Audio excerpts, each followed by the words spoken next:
All right, welcome to the Frenemies podcast, the life-changing, life-altering, award-winning podcast that is coming your way free of charge for now until your subscription runs out this year, and then you're going to have to pay $5.99 an episode.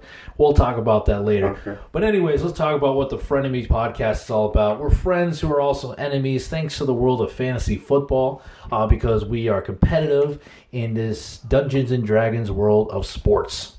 And we are enemies because we have friends like the man of the people himself, Ryan Meckes. Yeah. Welcome to the show. Thank you, Chris. Thank you for welcoming me to the show. And then we have the head honcho of our league and the driving force behind it. Yes, the commish himself, Sean. How you doing today, man? It's going good. Excited to be awkward on a podcast. Yes, we are all going to be awkward. Then you got me, the two-time lucky champ of the league.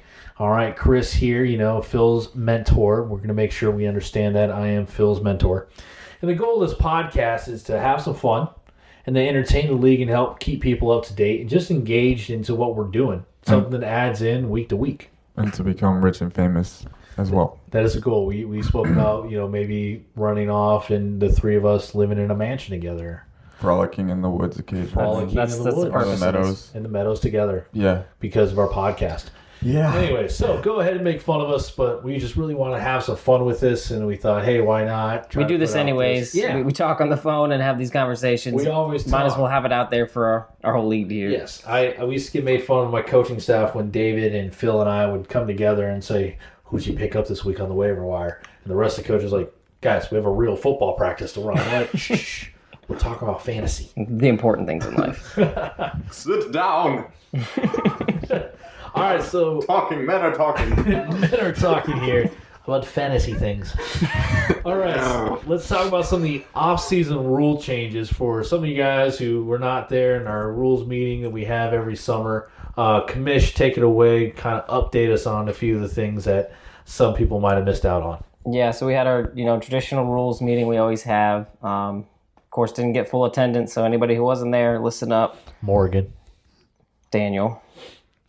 Joe. Yeah. I think that was about it. Something about living We've out of called out town, who we need to call out. having a baby. Come I know. on. That is the lamest excuse, let me tell you. The lamest excuse. So, first thing we talked I'm about. not done, Sean. You're never done. We gotta mute that mic. That is the lamest excuse of all. Okay, I'm done. Okay, all right. First thing we're looking at. All right, so Let's just have a fight. the consolation game. Sean, talk a little more about that. Yeah, so the consolation bracket, that's when we get the playoffs. You have first and second place playing for the championship, and then third and fourth, are playing for nothing. And so we've had an issue with that one because we do the inverse of how you finish. And so if you lose that game, you're going to get a better, higher draft pick. So I was thinking the easiest way to take care of this is make it worth something. So if you win the game, you get something you want. And so the way we're going to do that is the winner is going to get to choose between 7 and 8, which are those two draft spots. And if they like 7 better because there's a player they want higher, they can grab them. Or you can take the 8th spot and be closer to the turn. Just kind of up to you. So we're changing the rules because of human nature. Well, they were changing because we had a 76er on our fantasy teams. Wanted to tank for that better spot. Keep competitive match, Phil. Human nature. I have a feeling Phil's name's going to come up a lot in this podcast. Just Oh, man, I Just got to see something him I'm every saying. day at work, so I got to make sure I kind of not We love dig you, too Phil. hard. we need Phil. you. We need our Patriots. I'm your mentor. As much as I hate the Patriots, we need them. So Yes, we do. if you're his mentor, then what the crap are you doing? I'm not doing a great job. Well, I beat him in the championship game. That's what, What are you I'm trying to that's teaching what you him? do. All right, so one of the other things we were looking at as a rule change, we brought this up, and I think we brought this up year after year. Auction draft, commish. What's the ruling on that? The ruling is nobody was too excited about it. David brought it up. I kind of like the idea of it just because you get to choose. You always have a chance at any player. You're not dependent on where you are in the draft, which would help Ryan with his theory of that we are in a communist nation here. But Yeah, we're in a communist nation. Let me tell no, you guys about we the gotta. communist I knew this nation. was stay on track. podcast. Yeah, we'll get there. We'll get there, Ryan. You can have your platform. Locked in earlier. But with the auction draft, we're going to just do a test run if we do anything. That's something we were supposed to do already, but I haven't done yet. But hopefully we'll do a test run this year, and then next year we'll reconvene, and that way people have tried it because it's a huge change. If we go to an auction draft, you're going to learn a whole new strategy. Yep. You're going to have to try to figure out what people are worth and then manage that budget. Kind of like when we did Fab, everybody was like first week, all of a sudden everybody's out of Fab. So that could be the case for your whole year, and it could screw people up. So we're going to have to really consider what we're going to do with that. So it's kind of pushed to next year. Yeah, trial run's good. I mean, I've been part of one where we went in cold turkey, and that was like the worst drafting experience ever because everyone's cash was gone after the first like hour. Yeah, so I would suggest if I'm going to try to send something out, if you can find a way to do that auction draft, you don't have to put your whole heart into it because you don't want to give away your draft strategies. I mean, you can put your whole heart into it if you wish. Yeah, because then we'll know who you want to draft. But all right, so next thing we're looking at our move to half point PPR. Commish, what was your comments on that? How's that going? So that's probably one of the biggest. There's one that's going to be bigger, but this is a pretty huge change. But everybody seemed in favor of it to just go ahead and go to the half point PPR. Huge change. And there's our soundboard, Ryan Megas. Yes, our human soundboard. That's why we have Ryan on the show. For his musical talents. On the show. Sound like the Dr. Pepper, the Dr. Pepper guy. So yeah, the half So point, sweet. half point PPR is going to help out guys, especially your pass catching running backs, and then put more ownership on those receivers in our league. If you have one of those ball hawking guys that also get yards, touchdowns, and catches like Antonio Brown. Yeah. I mean, you're going to have a pretty high scoring week. Antonio. If you've never been in one, it's just simply you get a catch. Instead of getting the full point PPR, it's just a half point. So you get reception. Every reception, you're going to get half a point. So it will bump receivers up a little higher, and then those pass catching backs, like Chris was saying, those will become more valuable. Give you an opportunity to flex out somebody that you normally couldn't. So that's why Tim shouldn't draft a running back with his first pick. He should just go receiver. I know. I heard there's a rumor that Odell is out on the open market there. We'll talk about that when we get to our keepers here. All right, so let's look at other scoring adjustments. Do we have anything else there outside of that half point change? Nope, just the big one, the half point change, and then we didn't change anything else. So sorry, Daniel. We're not changing the... Actually, no, we did change that. We changed his punt return for a touchdown. He gets that now, so he won't lose that one game. Yep. Can we talk about communists now? No. Oh, we're very close, Brian. We're getting there. We're getting there. Right. I'm going to give the pros, and then I'll let you, just unleash you on the cons. All right, I'm getting warm. All right, so keeper lock date, same as it's always been, third preseason game. This podcast may even be out after that's already happened. So, on Sunday, the 26th, you better have your keepers in, tell me who they are, or whoever you told me before is who you're keeping, and you're going to have to deal with it. Yeah, we've already had some changes, and we'll update you right now on what that looks deal like. with it. Yeah, so then the last change was the biggest, most disputed change, even though there was only 3 people that disputed it.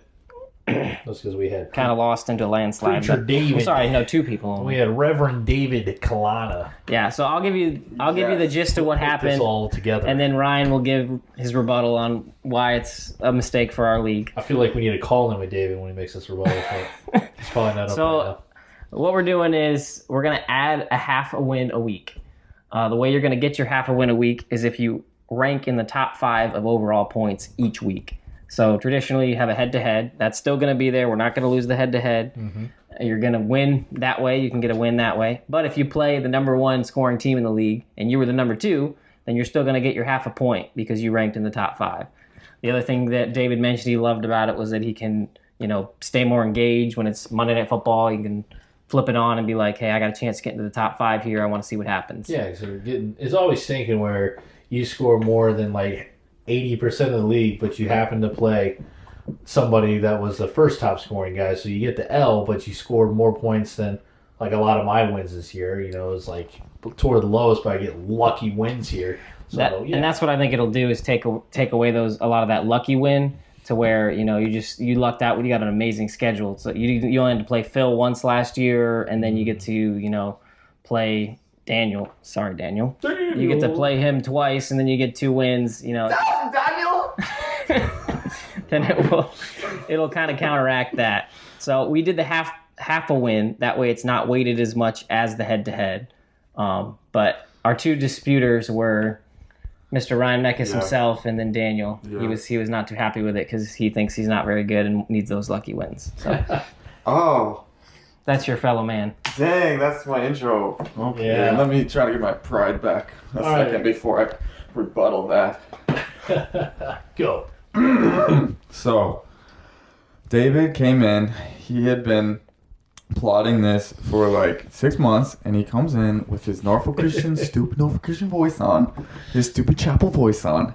He comes into the room and he goes, "Guys, I feel like we need to change this rule. Like, I've been praying and fasting about this a lot, and I've been on my hands and knees every day for at least 30 minutes. And guys, I had this revelation that we need to change our point scoring system, and I just don't feel like the way we're doing it is really Everyone can see why he lost this vote the way he's explaining this.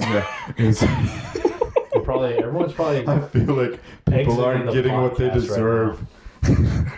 So, anyways, so David just wooed the whole room, including my boy Tim, who I had queued up to defend me. And then I put him on FaceTime, and then David just wooed him with his nice voice and his sweet words.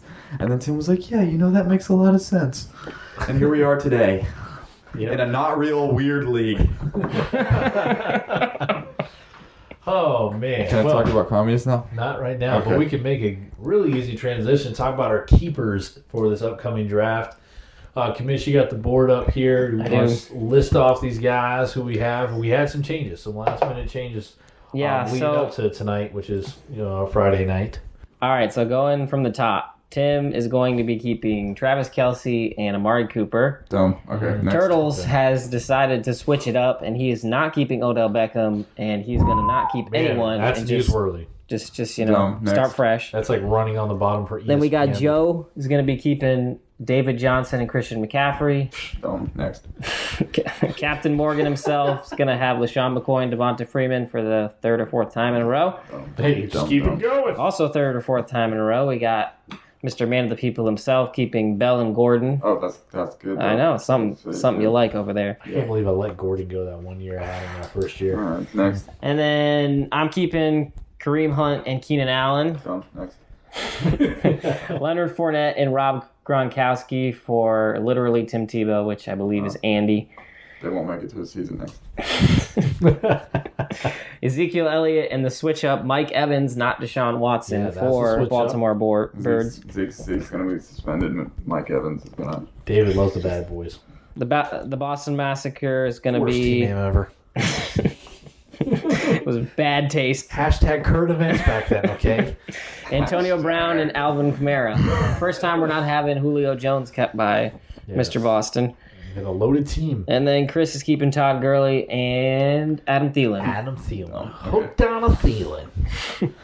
Gurley man. So that's the lineup. The big changes that if you saw that draft board before is Mr. Turtles is not keeping anybody, and David switched Deshaun Watson for Mike Evans. So our first two picks of our actual draft here are open.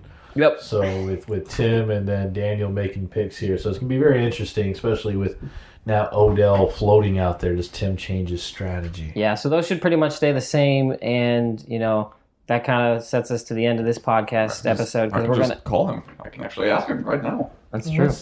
So what we're going to do is... So next week, sometime, we're going to record this again, and we'll do the pre-draft rankings, and that's when we'll kind of go over everybody's keeper situation. And thought it'd be fun to just go through who you think's got the best setup and who's got the worst setup, and just go through it and try to not rank yourself at number one because you fall in love with your own team, which, kind of sounded like what was happening over there to Ryan Mickus. So thank you guys for listening to our first episode of the Frenemies. You're funny. You're very funny, Ryan. Frenemies That's why you're here. I need you to be funny. That's why you're here. Thanks. Hopefully, the three of us will start meshing together better with the human sound. We promise this will improve. Guys, I've watched a lot of YouTube, so I know how to end this. I can end this. Do it. Okay. Thank you so much, guys. Like and subscribe. Give us a big thumbs up. Hit that subscribe button. We'll see you next time. That's a good one. That's how, yeah.